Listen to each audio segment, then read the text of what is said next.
Hey fellow babies, welcome back to Pachter Factor on SIFTD.net. For the low price of $4 a month, you can curate all your content.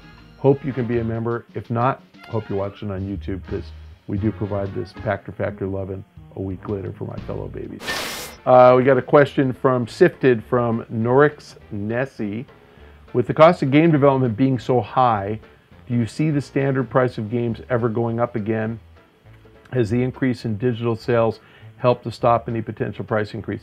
Yeah, it's already happened, and no, price will never go up above 60. What the publishers are doing is they're just giving you more and more and more opportunities to spend money. So we started with paid DLC, PDLC. It was 15 bucks 10 years ago. That's gone up to 20. I've seen expansion packs for 30 and 40, and obviously they can raise the price of that. But what the publishers are slowly recognizing is if you give people free content, so sell them the game for 60 and then keep upgrading, create new territory, new characters, new things, you'll keep players more engaged because it gives them something to do, and then you can sell them items and microtransactions. So we have, most of the publishers do what they call cosmetic only microtransactions. So you can dress up your outfit, you can wear a cool sash, or you can put something on your weapon that, bacon, something that looks good but doesn't actually make your weapon work any better. I personally prefer the games that let you actually acquire cool, hard to get weapons that actually work and are effective. And I don't mean that you buy one for 25 bucks. You buy your Destiny Jalahorn for 25 bucks in the beginning of the game. I mean loot boxes for 2 bucks or 3 bucks or whatever, and maybe every 10th or 20th loot box there's something really cool in there, and everybody's got an even chance. I like the model where players get rewarded for playing more. So, if you play 500 minutes, you get 500 gold coins, and a loot box costs $2.50. So every 4 hours you can buy a loot box. Guys like me who spend 2 hours a month playing, I'll just spend the money. Everybody has a chance to do it whether they have money or not. That's the new model. And what you're seeing is games like FIFA have Ultimate Team. FIFA revenues are about $1 billion a year for all FIFA game sales. And FIFA Ultimate Team was $600 million last year. So if you think about that, it's 60% more without raising the price of the game. So if the game costs 60 bucks and you made 60% more, that's another 36 bucks. So the average FIFA player spent 96 bucks. Now some people spent 1,000 for sure, and some people spent 60 exactly. But the point is, if EA is getting $96 per FIFA player, they're pretty happy and they don't need to raise price. So the answer to your question is, it's the incremental microtransaction, digital transaction that is creating the extra value for the publisher. And I think you'll see more and more of that. The delicate balance is between selling something purely cosmetic, so purely optional for the player, or something that actually helps you in the game, which a lot of you guys call pay to win and get pissed about.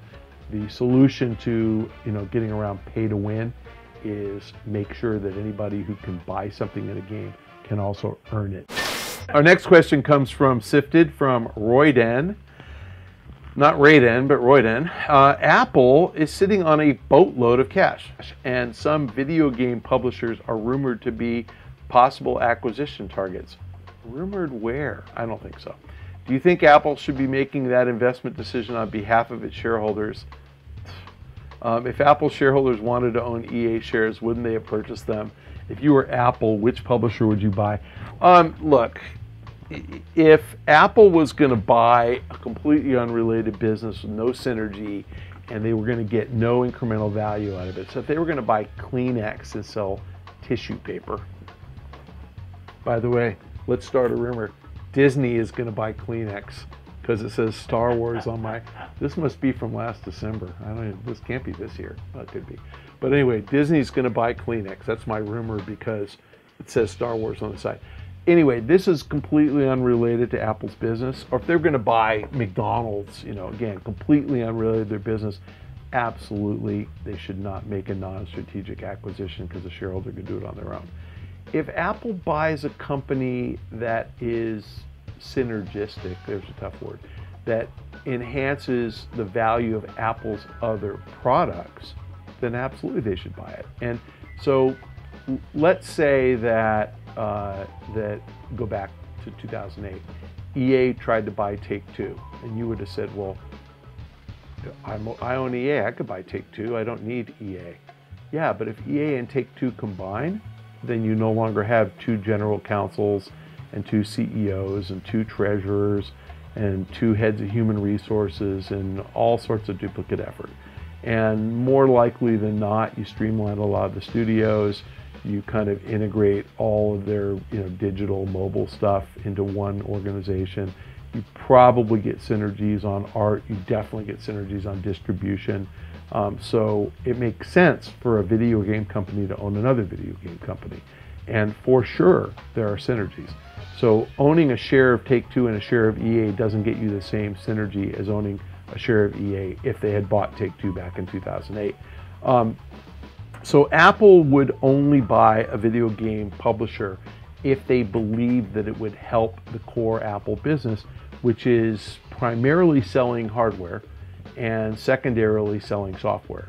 So Apple has the App Store and has iTunes, and they sell somebody's stuff on the App Store and on iTunes. If they believed that they could be in the games business and that they could take the Apple TV device and turn it into a home console, and that they needed exclusive content in order to sell their home console, absolutely they should buy a publisher.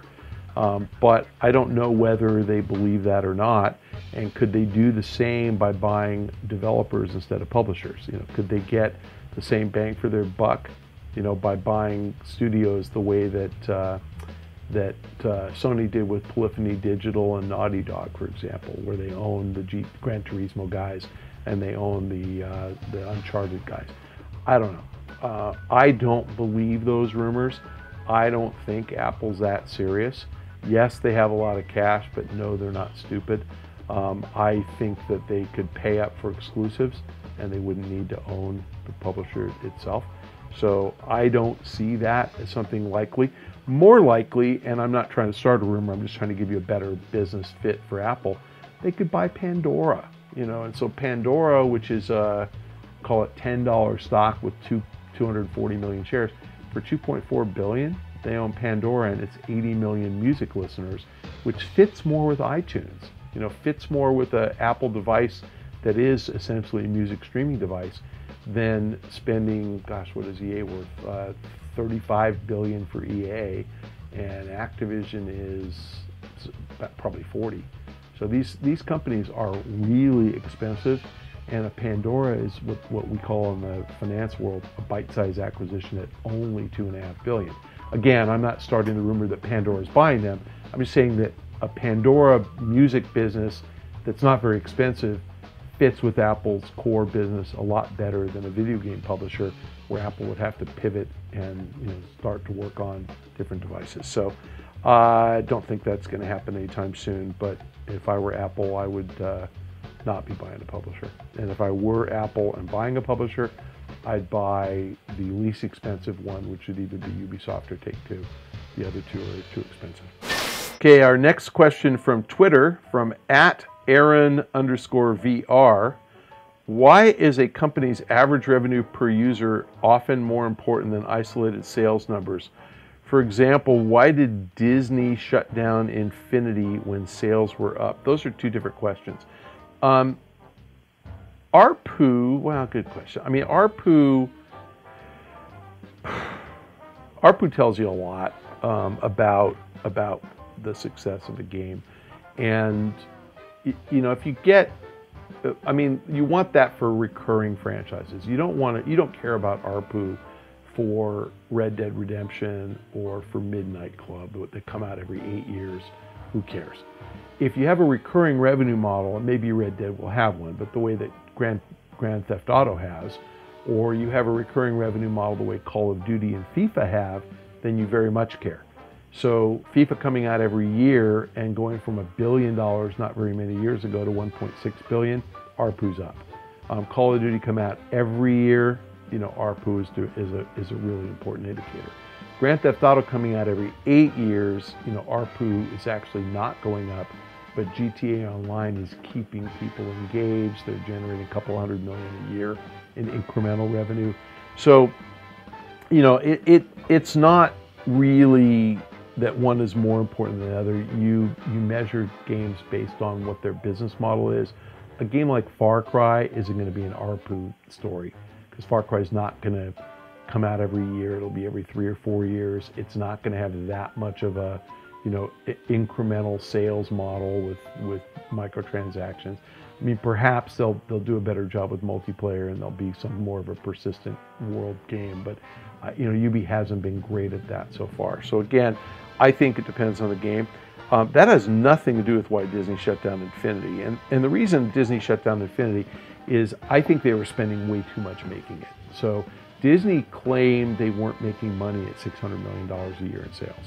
And if that's the case, then they didn't manage the business very well. I think that Disney probably has kind of the same strategic mistake. They make the same strategic mistake that Microsoft made, which was Microsoft wouldn't enter into any new business 20 years ago unless they thought it could do $1 billion a year, and they missed a lot of opportunity, because there's a lot of businesses that start out small, like Instagram, that turn into big businesses, or start out small like Facebook and turn into big businesses. So I think that Disney's got the same kind of mentality. The other thing is that Disney kind of had Infinity integrated into their merchandising arm. So I think they were thinking of toy sales separate and apart from game sales. And I think they make more money just with a pure license of the Disney logo to a t-shirt manufacturer, where they have no investment at all, no inventory, and they make, $2 or $3 or $5 per t-shirt with no investment, as opposed to making, $2 or $3 per toy, but they have to actually hold the inventory. And I just think that business is something that they didn't understand. It wasn't particularly profitable for them, and that's mostly because they spent too much money. So those are two different questions, and I hope I answered them both, but that's my answer. I'm sticking with it. Another SIFTD member I remember, because I argued about how to say his name. From SIFTD, we have a question from Blumpje, which could be Blimpy. I don't know what that is. It looks Dutch to me. In any case, after the news that Red Dead Redemption 2 was delayed, Rockstar's stock dropped by 9%. How do publishers resist pressure from shareholders and delay big games? You probably didn't notice, but the very next day the stock closed up by something like 10%. So first of all, props to Take-Two's management. It is inevitable that any game that's got the Rockstar name on it is, has the potential for delay, because the Rockstar guys are perfectionists and they're not going to release anything unless they think it's perfect. I will boldly predict that Red Dead gets above a 90 review score, and if you really pressure me, I'd say above a 94. I mean, I think it's going to be a 95 or better. They are great developers. They are going to make a phenomenal game, and they aren't releasing it until it's ready. So my props to management is that they knew that they were going to delay the game. About a week before the earnings release, they moved the earnings timing from aftermarket to before market. They put the Red Dead delay announcement out on Monday, and they moved their earnings call to Tuesday morning. The stock was down in the aftermarket, and when they got to their earnings call, they were pretty realistic about it. They're like, hey, look, we're going to make pretty good money this year with no big new games, only NBA and WWE. We're still going to do pretty well with revenue. I mean, pretty much, down a little bit, but pretty much flat year over year. Earnings are down a little bit, but pretty much flat year over year. So they kind of established that they have a recurring profit model. And just to put that in perspective, $1.40 to $1.65 guidance. So they've kind of established a baseline that they're going to make $1.65 in the years they don't have a GTA or Red Dead. And then they said Red Dead's going to come out the next year, and they just threw out kind of guideline numbers for cash flow, and operating cash flow, which kind of implied they could make $4 next year. So they're basically saying we make $1.50 or so in non-GTA Red Dead years, and $4 when we release Red Dead. and the market thought that was a good thing, and the stock went up, not down. So, you know, I think that if the management, I mean, I think the answer to your question is, if management communicates clearly to investors, I don't think it matters if games get delayed. The true value of a delay of Red Dead Redemption is all the money it would have generated in that, call it 6-month period between when it was supposed to come out and it will now in fact come out, invested in the bank for 6 months. So the present value of, let's call it $1 billion for 6 months at 1% interest, who cares? I mean, if it's 1% on $1 billion, if I'm doing the math right, that's 10 million bucks. So, and for 6 months, that's 5 million bucks. So Take-Two has 117 million shares. The stock dropped about $6. So it dropped about $700 million, and it should have dropped $5 million. So guess what? The next day it was up $700 million because the management team actually explained it pretty clearly, and props to them. They did the right thing. Investors panic when they don't have information, and they actually behave rationally when they have a lot of information. And cooler heads said, oh God, it doesn't matter if it comes out in November or May. After the disaster of Titanfall, which was a phenomenal game that didn't sell well, I think investors are relieved when a big game comes out in an April-May window instead of a November window against Star Wars and Call of Duty. So, you know, the truth is, I think all that publishers need to do to satisfy shareholders is communicate clearly. And as I said, Take-Two management did so flawlessly in that earnings call and that earnings release. They really made investors feel good about owning their stock, and it didn't stay down. It goes down on the announcement from Rockstar, and no comment from management. Goes right back up when management speaks and speaks clearly. So I think investors are fine. If, you know, stock prices are just the sum of investor expectations. And if those expectations are accurate, the share price is accurate. If the expectations are inaccurate, then the share price is more volatile. So management did a great job, and they deserve credit for that. That's it for this week's Pachter Factor. Thanks for joining us on SIFTD.net for $4 a month. You're getting all your content curated, and I hope it's helpful. If you're watching on YouTube, thank you for joining us. I insist that you follow me on Twitter because as of today, this shooting, I am within 7 followers of my all-time high. I lost 250 followers because I was unkind to our president on Twitter, and I think that a lot of snowflakes don't like it when I pick on our president, but I've clawed my way back. I'm within 7 of where I was before he was elected. Please, please, please follow me on Twitter at Michael Pachter so I can get to a new record. Thanks for joining us. We'll see you next week.